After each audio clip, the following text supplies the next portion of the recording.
Hello everybody, welcome back on my channel. Nice to see you again. Today's video will be a bit different to my others. I thought you might be interested in getting to know the second metal detector I bought in the early 90s. It's the C-Scope 1220. It's a VR-TR detector, a non-motion detector. As long as you are over the target with the coil, it will give a signal. The first metal detector I bought was from my neighbor, also in the 90s, early 90s. It was the C-Scope 220, a very basic and simple machine.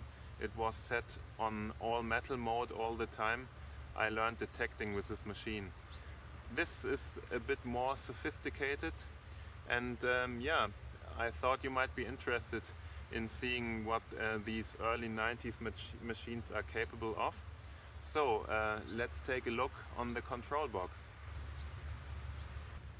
Basically we have two control panels on this machine.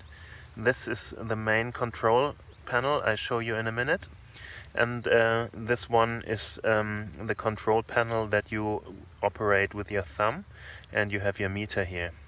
But let's take a look on the main control box.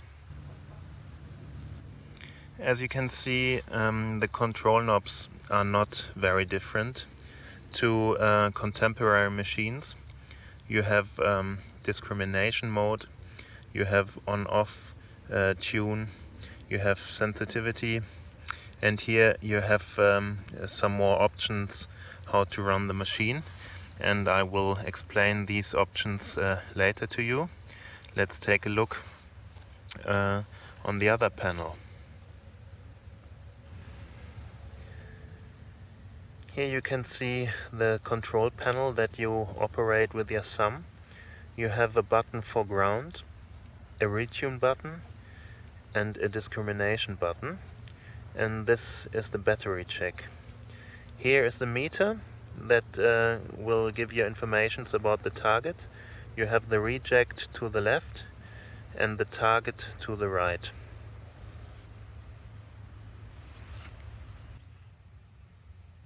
Let's run through the controls.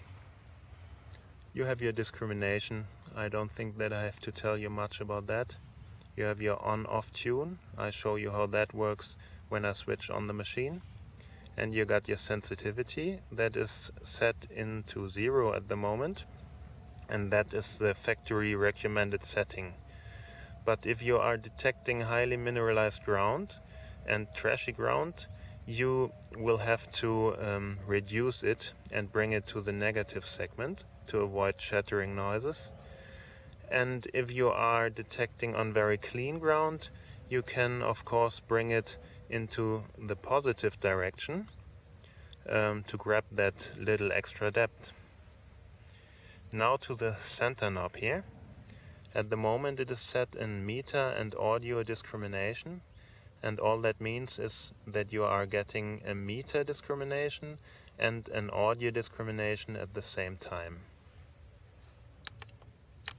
Put it into meter discrimination means that you will get exactly the same audio signal for each and every target, but you can check the discrimination on the meter. That is why it is called meter discrimination.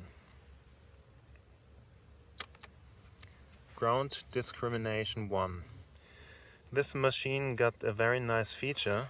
You can run it in all metal mode all the time to have this little extra depth and faster recovery and response speed. And you can check your targets in discrimination simply by pressing down the discrimination button on the panel that you are operating with your thumb. To bring it back in all metal, you simply have to press down the ground button also on the panel that you are operating with your thumb. Here you have ground discrimination 1, and you can adjust the discrimination with this knob here. If you bring it to ground discrimination 2, you will start in a higher setting of discrimination. the setting of discrimination in ground discrim 2 is as if you would have it in ground discrimination 1 on level 10. So bear in mind that if you are switch in ground discrimination 2, you start with 10, and if you would bring it up to 10, you would actually have discrimination 20. That is a very, very high level of discrimination and is not recommended, because as you all know, the higher the setting of discrimination, the more you lose depth and the more good items you will lose. So keep these discrimination levels low. That is also valid for contemporary machines. So let's switch on the machine. To switch on the machine, you simply have to press the retune button and keep it on hold. And then you turn the on-off tune knob until you hear a faint threshold. You can now release the retune button and start detecting. Every time the threshold becomes too loud, you can retune it and it will be in the setting you had in the beginning. I brought some items with me to check the performance of the CS1220. I got a piece of iron wire, a chunky piece of iron, 2 coins, a silver spoon, a ring and a buckle. And to give you an idea of the signals of the machine, I will lay these items on the ground and show you the signals. And later I will bury the items to see how the machine does when the items are in depth. We'll start off with a silver spoon here, and here we have a bronze ring. Listen to the signal.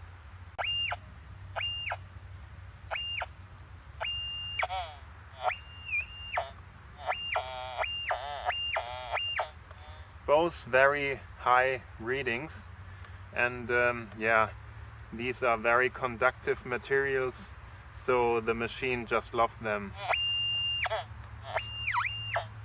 And as I said before, it is a non-motion detector, so as long as you are over the target, yeah, the signal will remain. It's very good to find out about the size of an object. I will now change the items.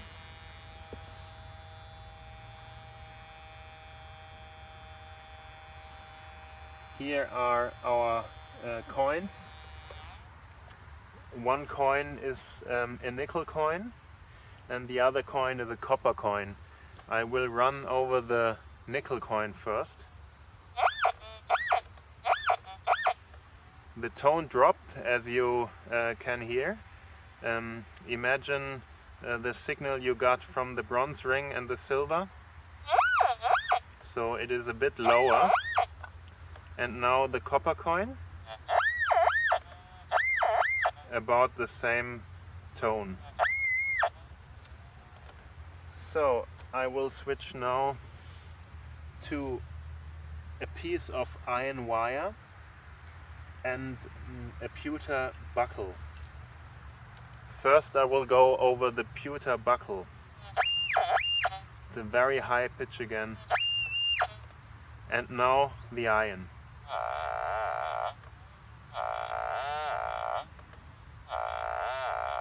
You can't misunderstood this signal, I would say. Last but not least, I have a very big and chunky piece of iron here. Let's see how the machine gets on with this one here.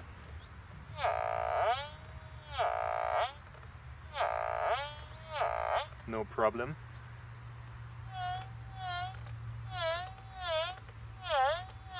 That would be the signal you get in depth. Yeah, but it's like with all machines, the contemporary as well. Big iron just overpowers the machine, and in depth sometimes you haven't got a chance to discriminate it out. Let's see how the machine copes the items in depth. I buried 3 items here. Here I buried the silver spoon in round about 15 centimeters. The big chunky iron as well in 15 centimeters. And here we have the nickel coin in round about 10 centimeters. Let's see if the machine can find them all. First we will start with the silver spoon in 15 centimeters depth.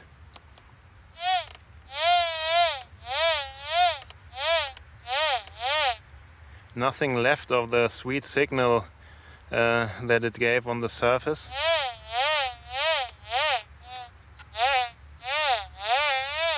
But there's no iron tone attached to it, so it's an easy diggable signal.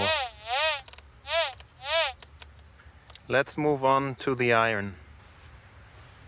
Deep iron. Let's see how the machine will get on.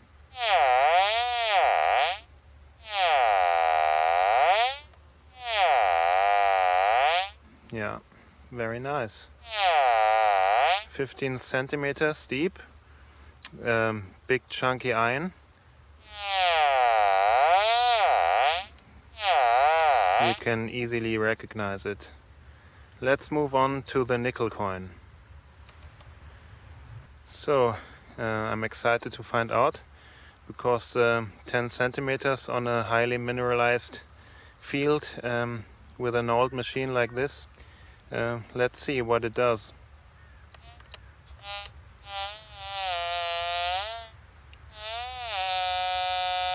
It's a faint signal, but you can tell that it is a small object.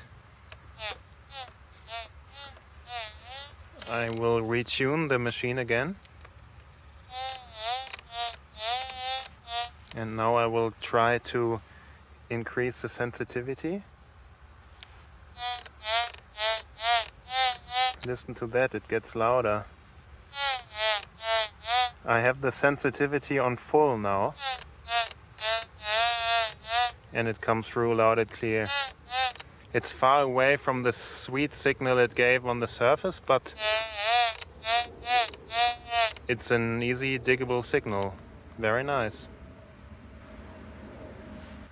So let's see if I can make real finds with this detector still.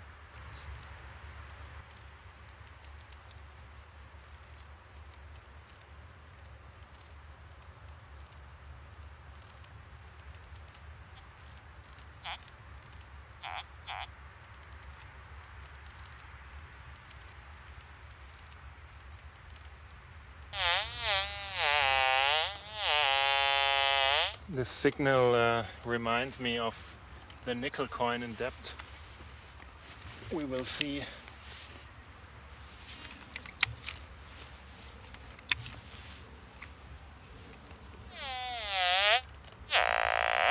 No, it's iron.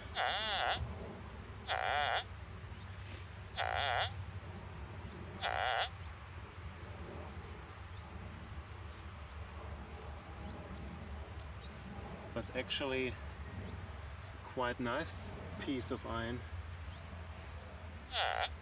It's a hook of some sort. Look at this.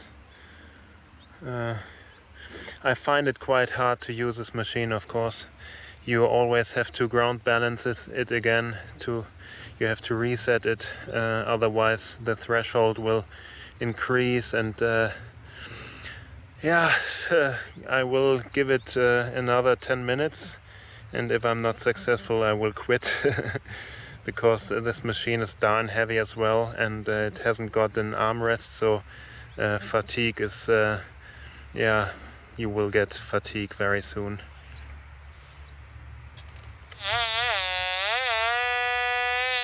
This could be something. The meter readout doesn't drop too far in the reject area. It's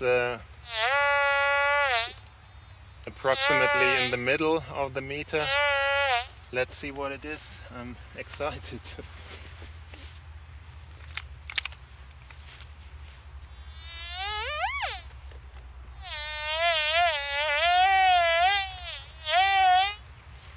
It's out.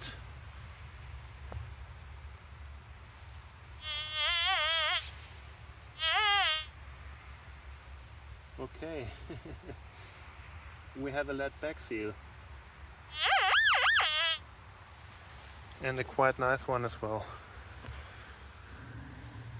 I think there will be some details on that one. So, as you can see, you can make find with this machine from the 90s. This is the C-Scope 1220, the machine I learned metal detecting with. It's over 20 years old and it still works, as you saw. It's a bit clumsy to use, of course. The armrest is missing. It's very heavy. You got 12 batteries in this compartment. The stem is made out of solid aluminium tubes. Only this bit of the stem is made out of plastic. And on the field like this here, with high mineralization levels, it is very difficult to use. You always have to retune, otherwise the threshold will increase or drop, and the other settings have to be manipulated as well, because otherwise the performance of the machine would drop so far that you couldn't find a coin lying on the surface. Yeah, I liked to go back in metal detecting history today. It was lots of fun. I hope you enjoyed it as well. And until my next video, I say goodbye, good luck and happy hunting. Au revoir und auf Wiedersehen.